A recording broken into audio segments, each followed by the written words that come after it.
Hey, what's going on? Hawks21 here, back with another Splinterlands video. So in the last one, I sort of teased out the SPS DEC Flywheel, something I'm sure you've heard about, whether it's from me previously or other content creators. And I didn't want to explain it or walk through it in the last video. Some people might already understand this, but figured it's worth it to make a short video here giving its own time to explain what exactly it is I mean and we mean when we talk about the SPS DEC Flywheel. Before I get into that, just a reminder, I am Hawks21 and I cover Splinterlands here on the channel.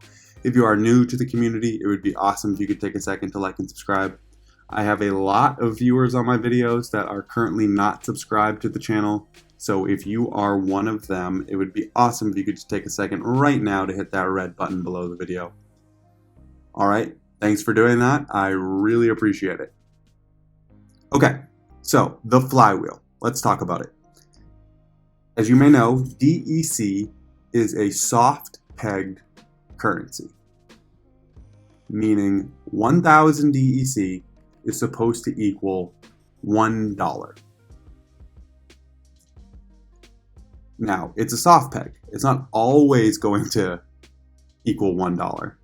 The goal is not for it always to sit at 1,000 DEC equals $1. But it's supposed to fluctuate largely around that amount. And what that does is create stability in the game and the ecosystem. How do we get it to be around that amount is the question. And why do we want it around that amount? So let's talk about the mechanics that are supposed to keep it around that amount. So there are two things that DEC could do.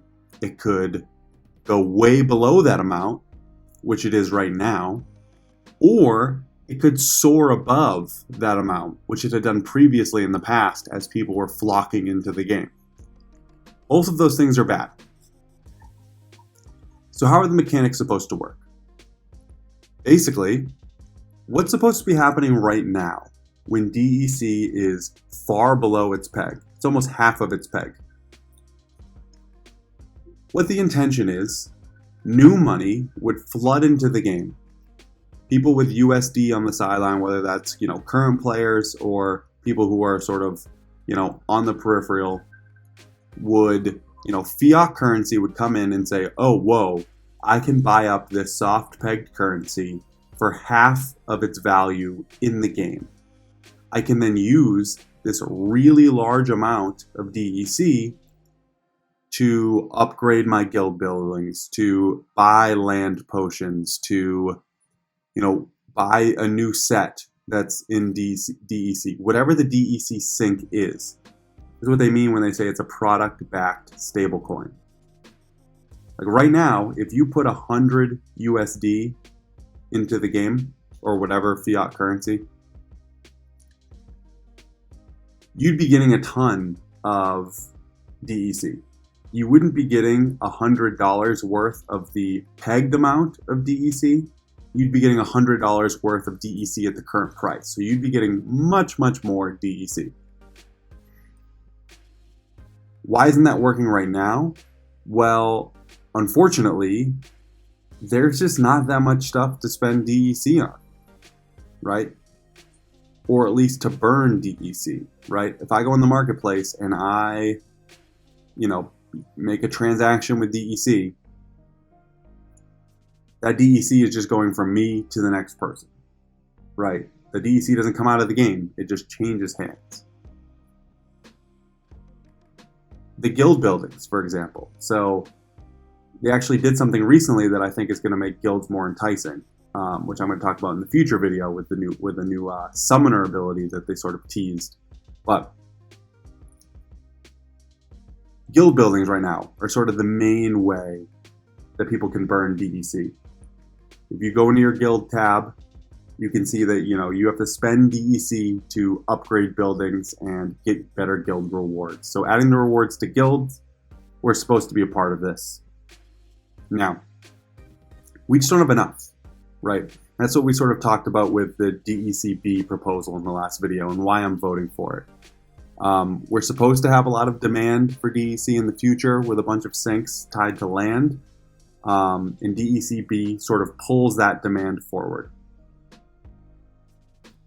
On the flip side, when we were in the midst of the last bull run, DEC was far above its peg. I think at one point it was like 10 times up above its peg. And the reason for that was, it was twofold. One, a ton of people were coming into the game, and you needed DEC for everything. So people were buying up DEC so they could buy cards. The cards were appreciating. It was just this vicious cycle of everything was going up. On top of that, DEC was rewarded very, very well during the SPS airdrop.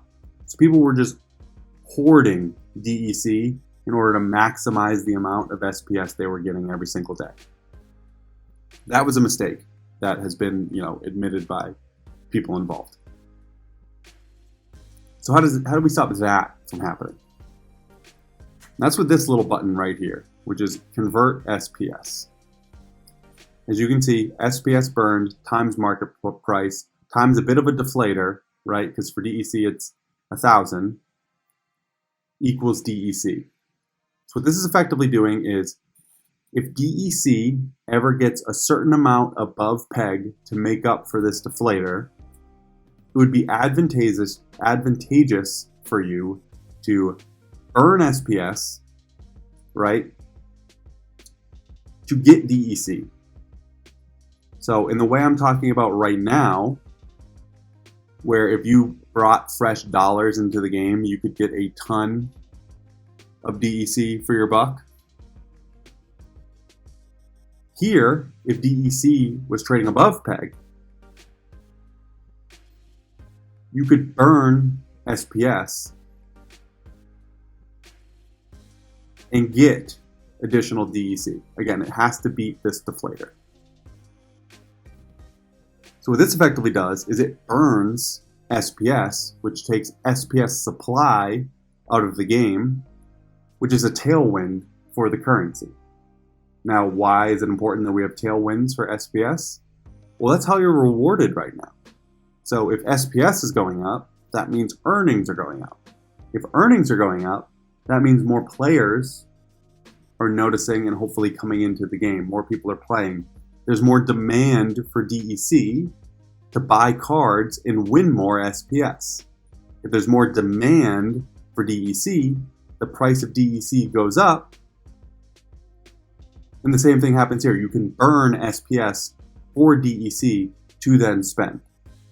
So that's what we talk about the flywheel. If SPS is moving higher, earnings move higher. If earnings move higher, more people are interested in the game. More people want to buy cards. More people want to get involved. And on the flip side, if it gets too low, that's when it becomes really advantageous to level up your guilds, to buy buildings and land. So that's how those two flips are supposed to work. And the reason why we have this one is some people who are buying DEC at 10x the peg are hurting right now. Anyone who came into the game at that time has seen their dollar value of what they own massively diminished. So we want to avoid that as well in the future. I hope this was helpful talking about this. Overall, it's all about creating a stable ecosystem. DEC is never going to be a concrete pegged currency.